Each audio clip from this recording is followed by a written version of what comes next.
to talk about the twist in the Telangana tale, and there's certainly more than one, to talk about the three X factors that could swing the outcome one way or the other. Let's introduce our newsmaker, a very special guest on the program today. Welcome to the program, Professor Nageshwar. Professor Nageshwar is a former member of the Legislative Council. He's also a professor in journalism at the Osmania University, runs a very successful YouTube channel of his own, and is one of the most respected political pundits out of the state. Thank you for making the time, Professor Nageshwar. Let me ask you your sense of the big picture before we come to the three X factors that could change assumptions. What is the big picture looking like to you 2 days before voting is to take place? Thank you, Barkha ji. The big picture comprises of three factors. The factor number one, the Congress is resurgent. It continues to get the positive momentum right up to the elections too. Second, BRS is nervous. Its influence is declining. Three, BJP is not in the picture. So these are the three dimensions of the big picture. But there are caveats, there are X factors, there can be many a slip between the cup and the lip.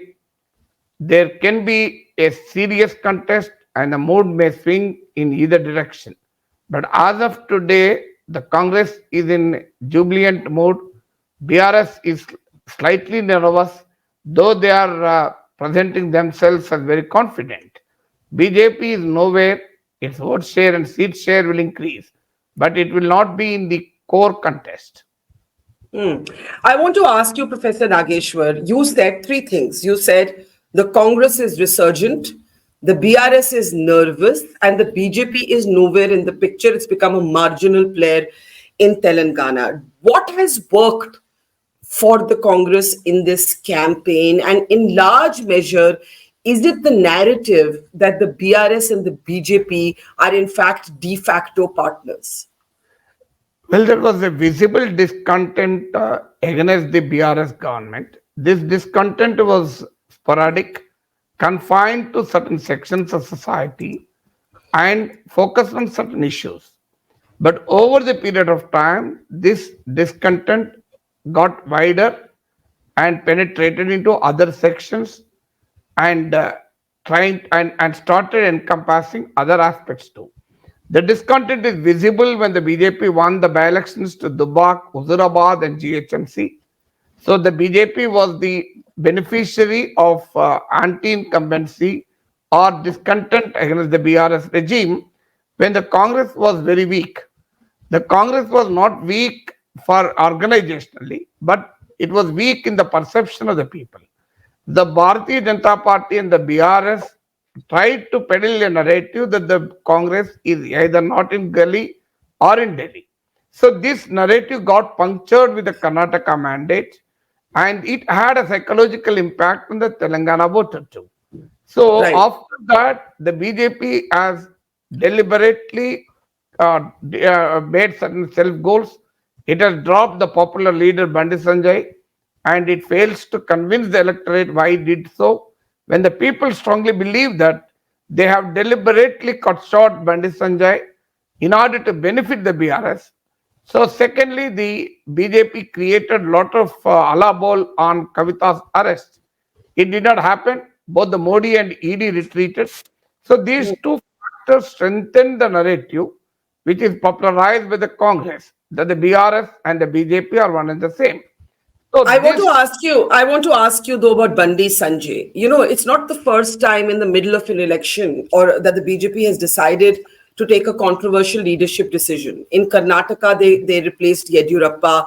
They shafted him rather. They marginalized him. They replaced him midterm. Now they've had to bring his son back as the head of the Karnataka BJP. Why do you think the BJP replaced Bandi Sanjay? Why would they do that, according to you?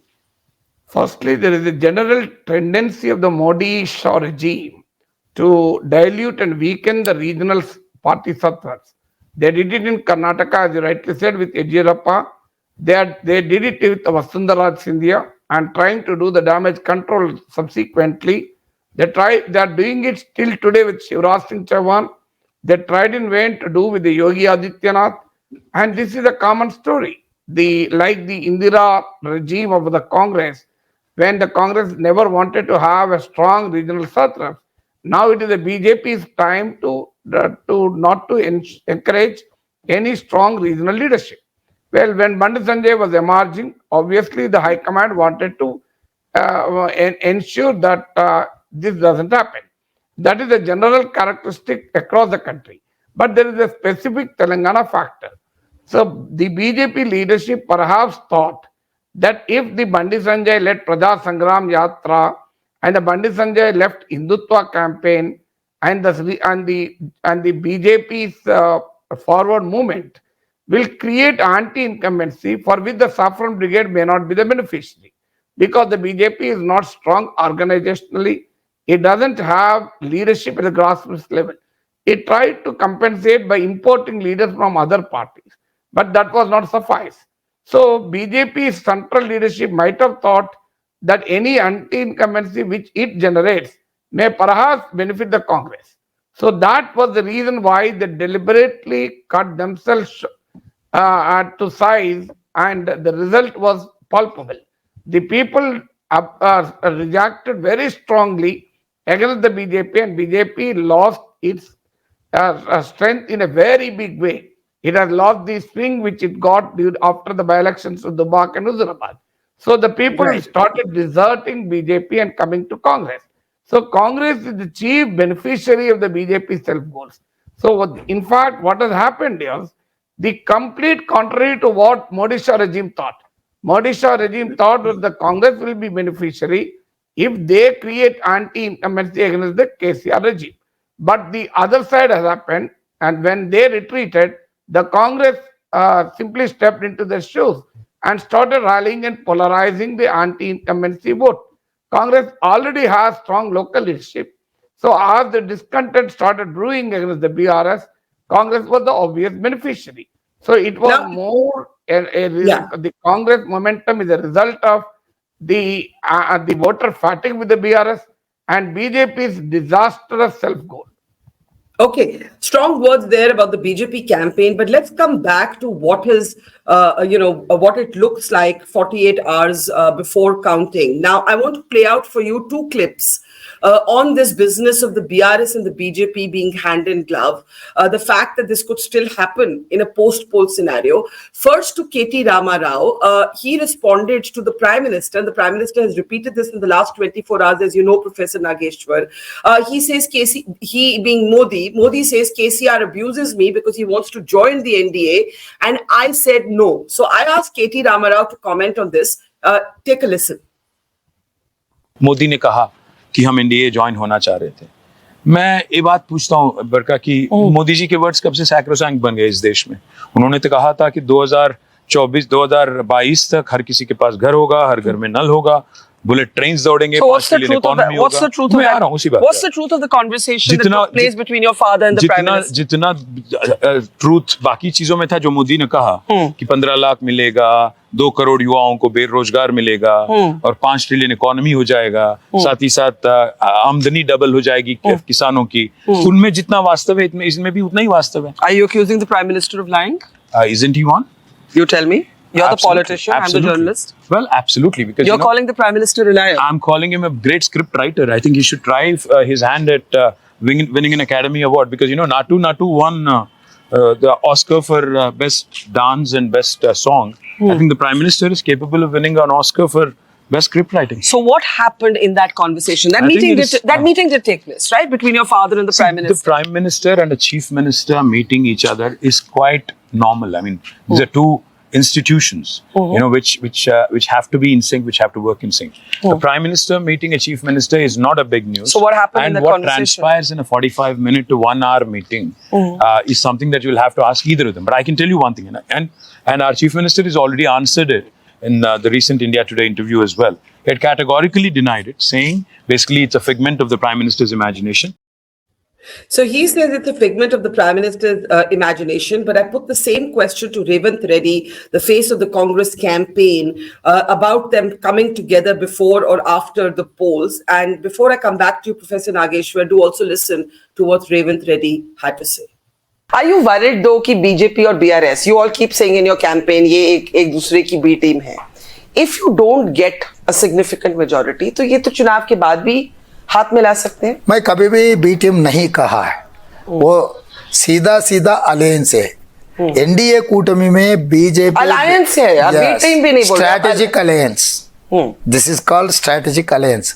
BRS BJP MIM India NDA कूटमी, Congress CPI Telangana Janashakti professor Kodandaram is India कूटमी. So the election is going between NDA कूटमी and India कूटमी. So picture साफ है, इसमें कोई छुपाने का नहीं है, कोई मुखौटा नहीं है. तो लोगों को पता है how they are supporting each and other. So, Professor Nageshwar, let's come to the X factors now. You opened the program by saying that the Congress is resurgent, the BRS is nervous, and the BJP is nowhere in the picture. Now, let's look at the X factors. How much does the Congress need to win by, if it wins, for the BRS and the BJP to cease to be factors about a potential, real, imagined, speculative partnership post-poll? Well, we have to see this in two ways, Barkhaji. One, pre-election and the post-election. After the election, anything can happen in Telangana. Well, there are three players in BRS, Congress, BJP. In case of a hung, in case of a uncleared verdict, fragmented verdict, BJP, Congress can never join each other because they are the principal rivals in the national politics. The other two possibilities are always there. But the Congress and the BRS are in number one and number two position. Either of them will be one or two. So obviously the one or two will never join. So the one or three should join. So the sum of the two sides is always bigger than the third side, as the Pythagoras theorem says. So there is an every likelihood of BRS, BJP joining hands in case of an hang. But we can't predict what really happens. So the X factor here is not what happens after the elections. What happens in the election is more important. So the BJP's vote share will increase compared to the 7.1% which it had in the 2018 assembly elections. But I think it will not cross the 20% which it had in the 2019 Lok Sabha elections. It will be somewhere in between. So the BJP vote share, if you look at the political geography of Bharatiya Janata Party, this vote share is not spread across the state. This vote share is concentrated in certain constituencies. So, for instance, in Hyderabad and northern Telangana region, BJP is relatively better. And BJP is very weak in Khammam, Nalgonda belt. So, in some of the constituencies where it has strong local leaders who are the nominees, who are the candidates, two of its MPs are contesting, three of its MLAs are contesting, couple of former MLAs are contesting. So obviously all this mattered. So in case BJP gets a sizable vote share, I'm not talking about one or two or three. Even if it gets a sizable vote share, the contest becomes unpredictable. Barkhaji, I'm telling you 48 hours before, even Kamareddy, where KCR and Revanth Reddy fighting each other, along with the BJP nominee, a local leader with a lot of influence, Venkat Ramana Reddy, the contest is highly unpredictable today. You can't say who will win. So wherever BJP... So you are saying KCR may not win in Kamareddy, one of the two seats he's contesting with. I'm not telling you Revanth Reddy. I'm only telling the contest is unpredictable. Three of them will be in a very fierce contest and anything is possible. Anything is possible. I'm not telling KCR will not win, but anything is possible, even in Kamareddy. So what happens is, when you have a sizable vote share of the Bharatiya Janata Party, then that has a potential to upset the apple cart. Because obviously the BJP takes away the anti-incumbency vote, anti-government vote. Well, the BJP's surge in few constituencies may harm even BRS to the benefit of Congress, but relatively the BRS will be the chief beneficiary in case the BJP gets sizable vote share in sizable So number of. so X factor one is if the BJP gets a sizable vote share, then the BRS has reason to be happy. Obviously, because in a triangular contest, the BRS will benefit. Look at what happened in Karnataka. The JDS declined and that helped the Congress. So obviously when the third player declines, one of the two will benefit. Here in Telangana, because the BJP's rise is only a result of the anti-incumbency. So BJP doesn't have such a traditional influence except in Hyderabad city and couple of other regions. But the BJP's rise is largely attributed to the discontent against the BRS and lack of confidence in Congress. So obviously, wherever the BJP surges, that will be detrimental to the interest of the Congress.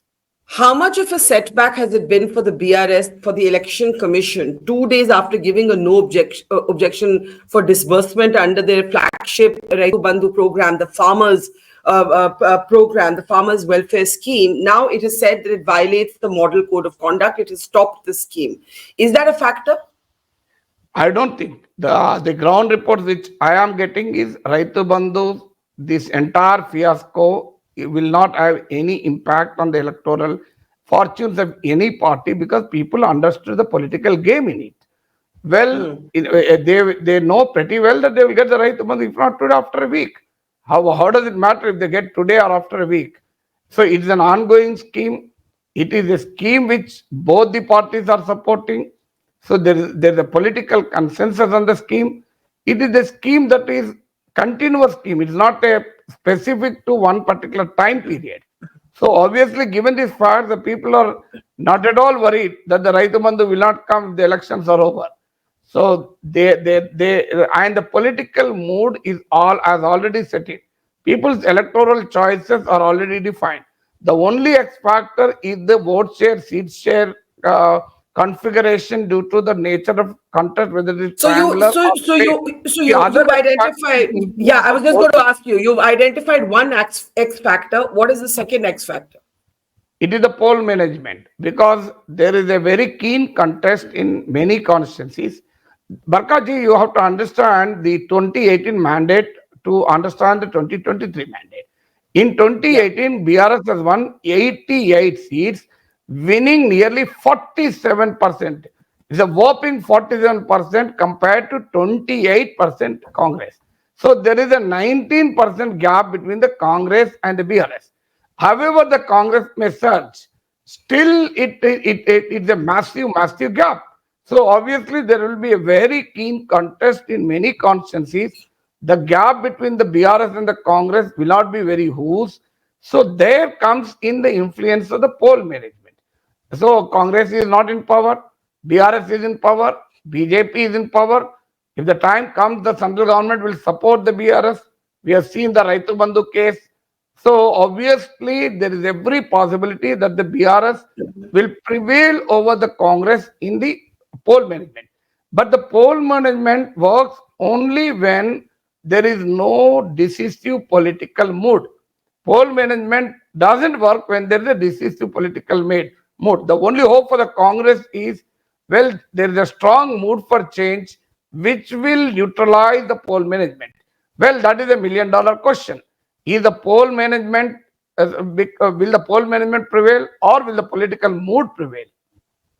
Let me ask you to talk a little bit about what explains the Congress resurgence apart from the anti-incumbency against the BRS and the BJP self-goals. Are the factors local or are they national? In other words, is it the local leadership of the Congress or the Gandhis or a mix of both? Now, KTR had some very strong words to say about Rahul Gandhi. I want to play that out for you and then I'll get your response. Listen in. They use a B team phrase for you. You used a B word for him. Well, what do you call a guy who accuses... What's the word first? Well, I called him a buffoon. Rahul Gandhi. Yes, and the reason why I called him a buffoon is because what do you call a guy who accuses KCR Garu a 1 lakh crore grab in an 80,000 crore project. Project भी खत्म हो गया, पानी भी आ रहा है. इस सब देखने के बाद भी 80,000 करोड़ में जो प्रोजेक्ट खत्म हो गया, उसमें आके कहता है आदमी कि 1 लाख करोड़ का घोटाला हो गया. उसको क्या बोले, बफून नहीं. But the essence of the allegation? The sense of the allegation is it's untrue, it's silly, and it's absurd. And 9.5 years, Modi has been saying the same thing. BJP has been saying the same thing. But any act of evidence, let them go to a court of law and prove it. So let's talk about Rahul Gandhi, Professor Nageshwar. When we look at opinion polls of the 5 poll-bound states, Telangana is the only state where Rahul Gandhi and the Prime Minister have competitive popularity when it comes to the choice for Prime Minister.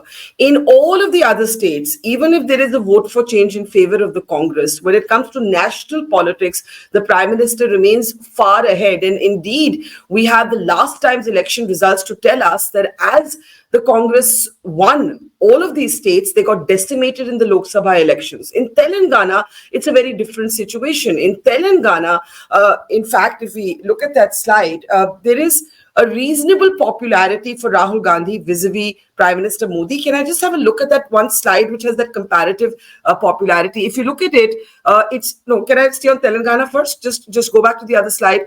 33% according to the ABPC voter survey against 17% it's 33% for Rahul Gandhi against 38% for the Prime Minister. So I want to talk a little bit about the Rahul Gandhi factor. Now, the first point is you don't need a voter survey. The 2019 Lok Sabha elections revealed the story. The BJP won 4 seats, Congress won 3 seats, and the Congress leaders have resigned to the fate even much before the contest began. If they have confidently fought the election, the Congress would have got more MP seats in 2019.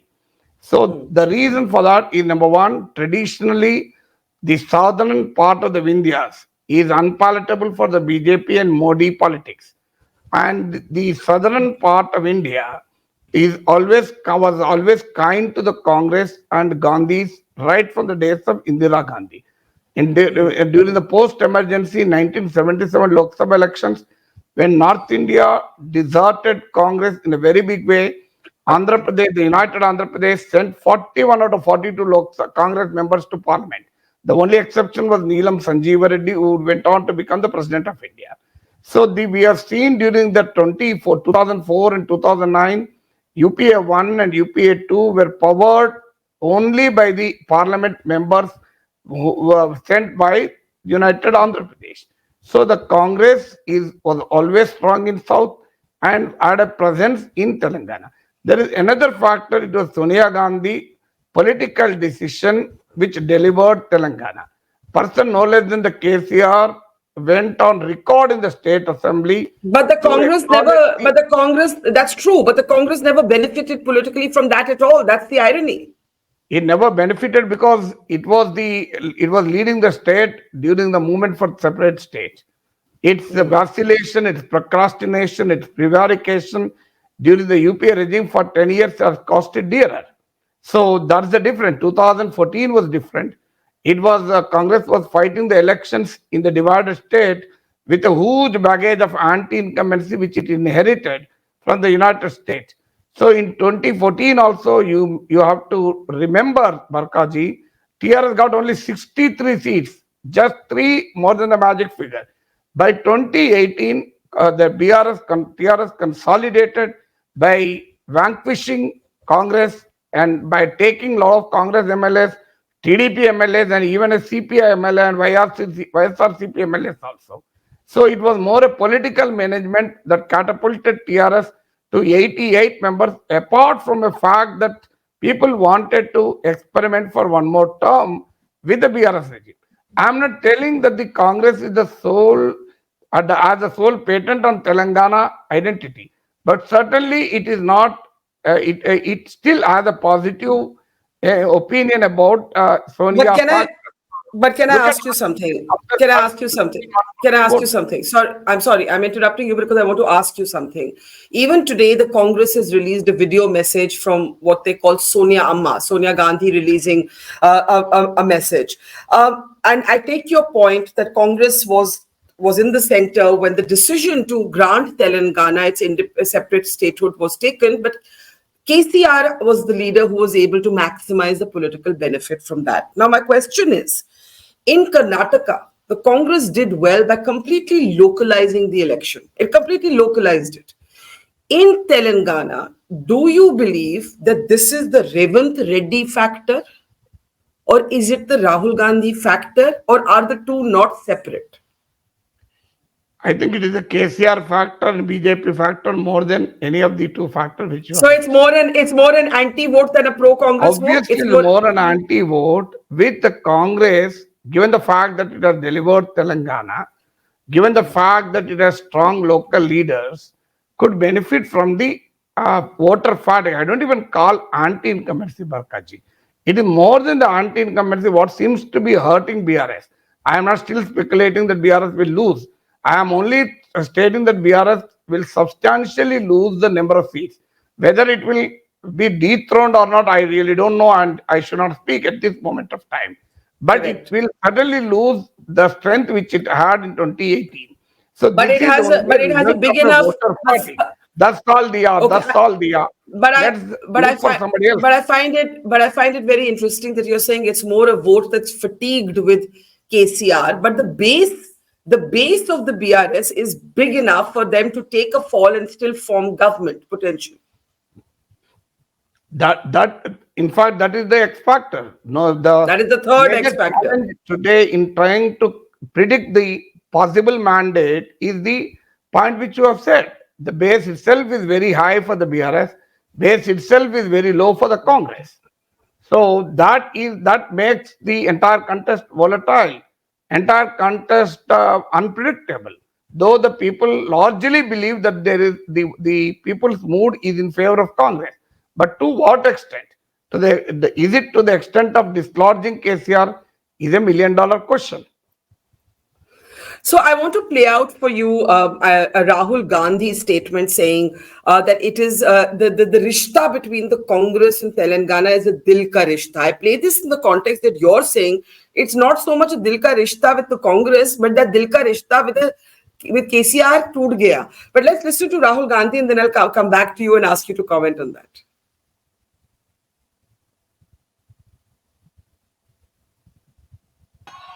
मेरा आपके साथ राजनीतिक रिश्ता नहीं है और मैं आपसे राजनीतिक रिश्ता नहीं चाहता हूं। मेरा आपके साथ खून का और पारिवारिक रिश्ता है। चाहे इंदिरा गांधी जी हो, चाहे मेरे पिता हो, राजीव गांधी जी हो, सोनिया गांधी जी हो, मेरी बहन हो या मैं हूं, हम आपसे राजनीतिक रिश्ता नहीं चाहते हैं। हम आपसे पारिवारिक दिल का खून का रिश्ता चाहते हैं। मेरा Now, I want to ask you about this, Professor Nageshwar.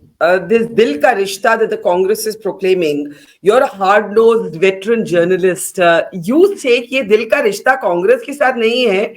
It's like a breakup with KCR more than love for Congress. Well, I never said nahi hai, rishta nahi hai. I only said it is the voter fatigue with KCR which benefited Congress, and Congress, the rishta is at least not negative in Telangana. Compared with Andhra Pradesh, the residual Andhra Pradesh, Congress got less than 1% vote share in 2014 and 2018. In Telangana, they always got 25-28% vote share. That itself indicates that the Congress, Sonia ji, has some impact on Telangana. The fact remains, this is not my statement. It is the KCR statement on the floor of the House. He acknowledged the role of Sonia Gandhi, and he, along with the family, went on to meet Sonia Gandhi with a proposal to merge TRS with Congress. It was the Digvijay Singh and the local Congress leaders which ensured that it doesn't materialize. It did not materialize. KTR said this even in his recent interviews. So it's a known fact that the KCR wanted to merge TRS with the Congress. The Congress leadership took a wrong call and finally it did not happen. Do you think that could still happen? Do you think that It won't happen now. Why will it happen now? That was the case in 2014 when KCR was not confident of winning. Today, independent of whatever may be the mandate, that will never happen because the TRS is trying to expand to other regions. So the question of merger, the merger is out of question now. Now, I want to come in the end. We've identified three X factors: the BJP's vote share, the poll management, and the third is the base of the BRS is so large. How much it lessens by will decide who forms government. But we haven't spoken about the Muslim vote. We haven't spoken about the attempts by the BJP in the last mile to polarize the vote. Raja Singh, who was suspended by the party, was reinstated. Yogi Adityanath was brought in also to campaign, and Yogi Adityanath is talking about changing the name of Hyderabad. I don't even know if the BJP in Telangana is actually taking this seriously. But let me play out the Yogi Adityanath statement for you for just a moment, and then let's talk about it. मैं आपका आह्वान करता हूं भाइयों बहनों, 22 जनवरी 2024 प्रधानमंत्री मोदी जी के कर कमलों से 500 वर्षों के बाद अयोध्या में रामलला के भव्य मंदिर में रामलला मुझे बताइए भाइयों बहनों, कांग्रेस ने तो यहां इसको हैदराबाद बनाया, हम तो इसको भाग्यनगर बनाने के लिए आए हैं, भाग्य को बदलने के लिए आए हैं। भाग्य लक्ष्मी का मंदिर यहाँ पर है, उनके नाम पर फिर से भाग्यनगर बनेगा, इस बीच से आपके पास आए हैं।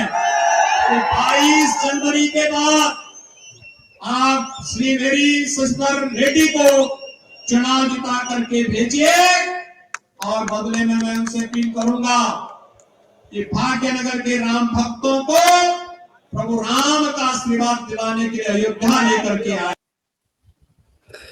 Professor Nageshwar, let's talk about this Bhagyanagar Mandir for North Indians like myself who do not understand the importance of it.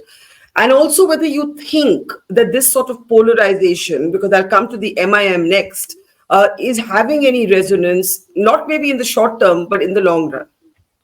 Well, long term it is possible because Hyderabad, Telangana has a sizable Muslim population and it has an history of a Muslim king ruling the region.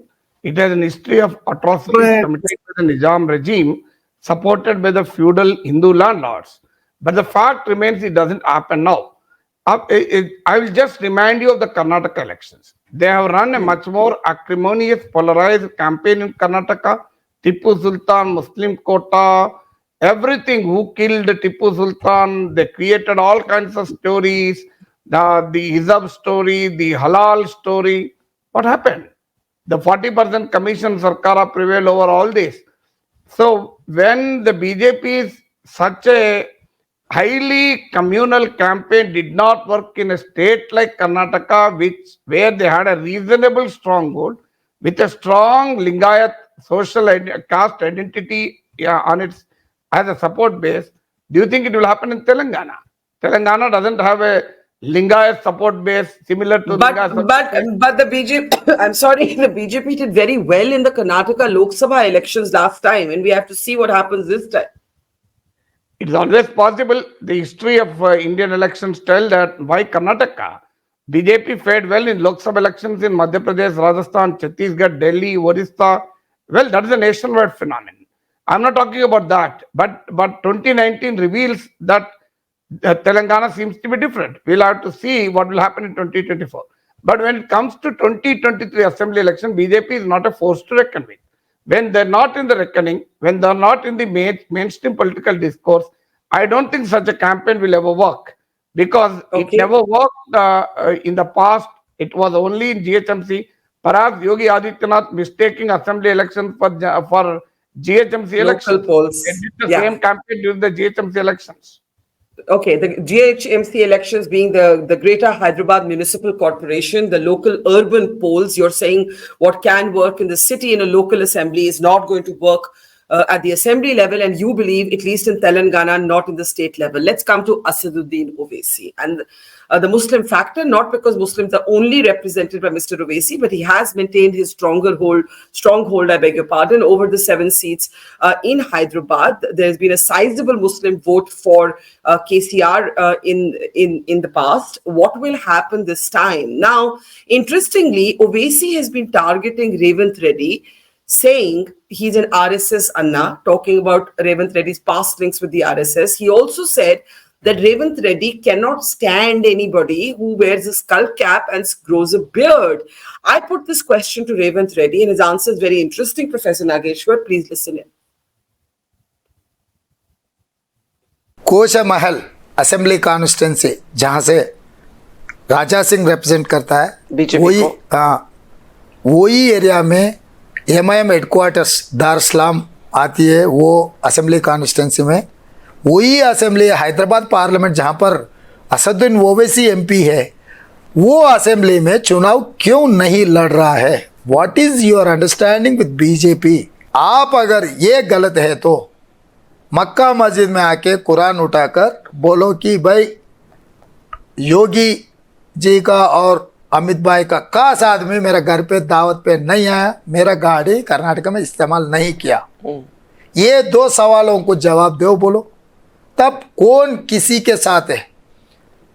किसी के शेरवानी के नीचे पैजामा नहीं है, खाकी निक्कर है, सबको पता लगेगा। आप कह रहे हैं कि असद ओवैसी के शेरवानी के नीचे खाकी निक्कर है, और वो कह रहे हैं आप आरएसएस अन्ना है। इसीलिए मैं कह रहा हूं, जब उनके बारे में चर्चा हो गए तो फिर उनके लिए दिक्कत होगा। इसीलिए मेरे ऊपर इल्ज़ाम लगा रहे। भाई मैं 20 ईयर से राजनीति में हूं, अगर वो सच है तो मैं सीधा जाके बीजेपी में ज्वाइन होकर अमित भाई से, योगी से मैं मिलकर काम करते थे ना। Professor Nageshwar, how do you see Mr. Owaisi raising the past links of Revant Reddy with the RSS? Then we must also talk about the fact that Revant Reddy at one point was close to KCR. Today, he's the main man taking him on. And this debate around the Muslim vote and Asad Owaisi again being accused of enabling the BJP. Is this a major factor? How do you look at the Muslim community and their vote? First factor is Revant Reddy is not Congress. Congress is not Revant Reddy. Revant Reddy is one among the leaders of Congress. So you don't think he'll be chief minister if the Congress wins? No, I am not telling that. I am not telling that. I'm telling the Revant Reddy certainly has the highest chances of becoming chief minister. But the point is, Revant Reddy cannot take a call on hobnobbing with RSS or BJP, remaining a Congress leader. That will never happen. Well, Revant Reddy was, as a student leader, he was associated with Akhil Bharatiya Vidyarthi Parishad. I will show you number of ABVP background leaders who are in BRS. There are Naxal student organization leaders who are working with BJP. Who is Itala Rajendra, who is the BJP's possible one of the chief minister candidate. He has a background of People's Progressive Democratic Students Union, PDSU, a student wing of CPIML. Well, who's telling this is quite common when Itala Rajendra with ultra left student background can become a BJP leader. Well, obviously anybody can happen anything, and that to Congress. Number one. Number two, nobody even in a wildest dreams can think that the Congress and BJP will join together.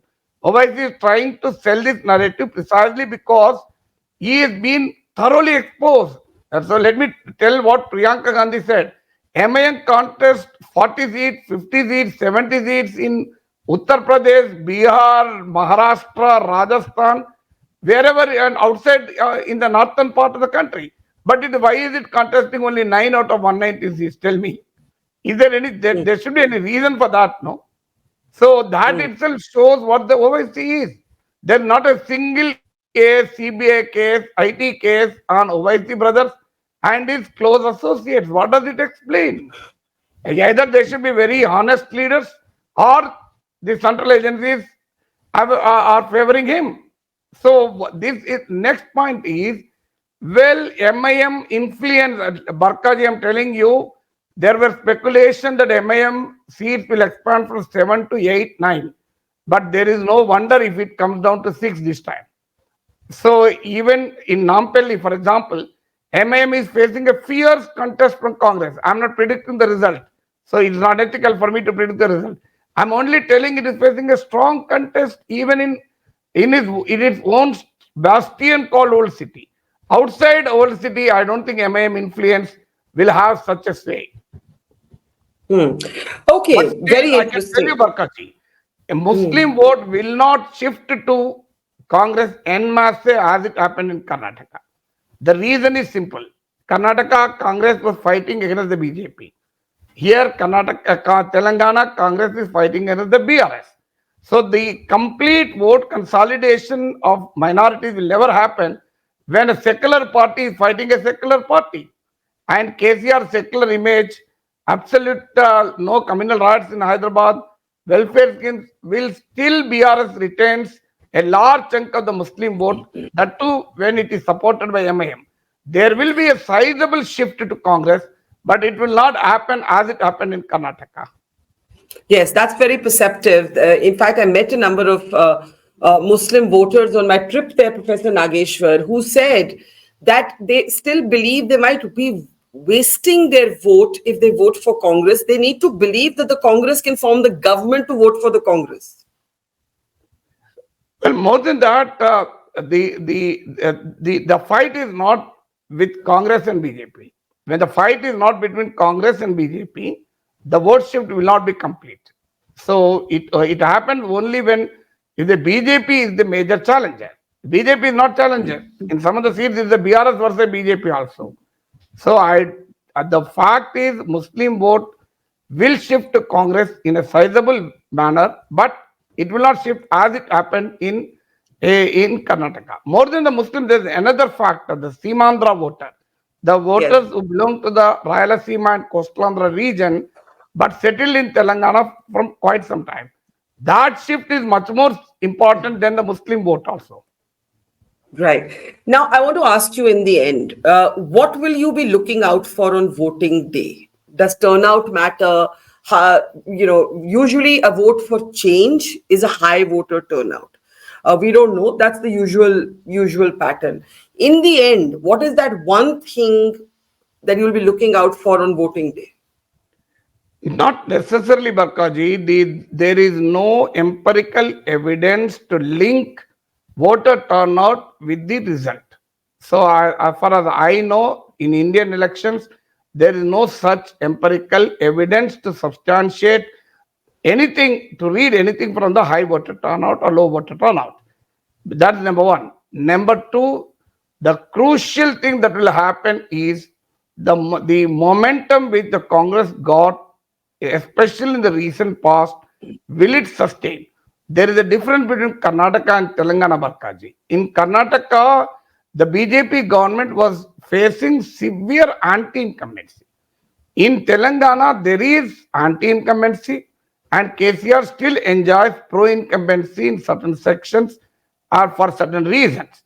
So it is not the case of Karnataka. That is the reason Karnataka, the writing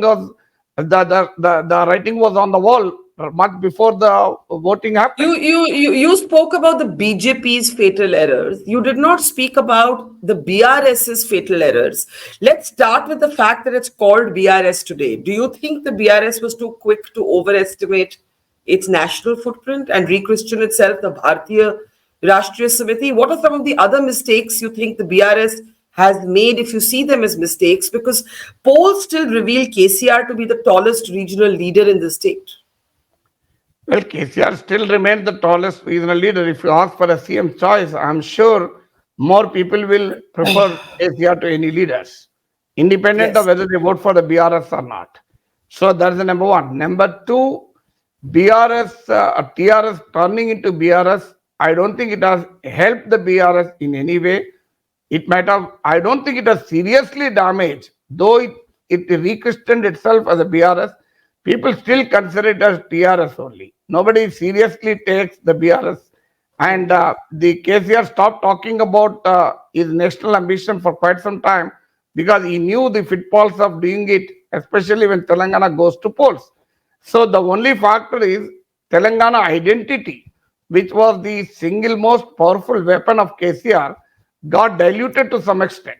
But more than that, I don't think BRS harmed KCR, but at least certainly not benefited KCR.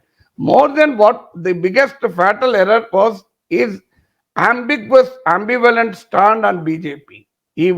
Once he praised Modi, he then questioned Modi, then started remaining silent on Modi. Well, that eroded political credibility of KCR, and is parleys with the leaders who are either with the Congress or likely to be with Congress across the country. Whom did he meet? He met Stalin, Sharad Pawar, Hemant Soren, Uddhav Thackeray, Akhilesh Yadav, Mamata Banerjee. All of them are either allies of Congress or prospective allies of Congress. He did not meet any BJP prospective ally. The only man is Kumaraswamy went on to be part of NDA. More recently, when the BRS launched, the first friend was Kumaraswamy. The first friend took no time to join NDA. So the political credibility suffered due to his ambivalence towards the BJP, and that really might have helped in strengthening the narrative that the BJP and BRS have some secret understanding. And if you were a betting man, would you see them joining hands in the Lok Sabha, as Revanth Reddy claims? Well, look at the history, Barkha, of regional parties. Barring Rashtriya Janata Dal, I haven't seen any regional party which has not joined with BJP or with the Congress. Show me one party across the country, barring Rashtriya Janata Dal, which never joined with BJP. So I don't think KCR will be an exception in that. Very interesting. For the BRS, it's been caught between a rock and a hard place. If it loses, it will need the BJP perhaps even more. If it wins, it might not need the BJP in the same way. Is that fair? Obviously, the Lok Sabha grammar, the politics of Lok Sabha elections will largely be dependent on the kind of numbers which the Telangana Assembly election will throw up.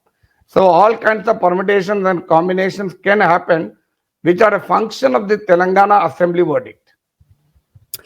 Professor Nageshwar, this has been a masterclass in the politics of Telangana. I'm sure our audience learned a lot. I certainly did. Thank you so much, sir. We look forward to talking to you on counting day. Thank you, Barkha ji. It's always a pleasure and a privilege to talk to you. Not at all, sir. Our pleasure and privilege entirely. Take care and see you soon. Thank you, sir. Thank you.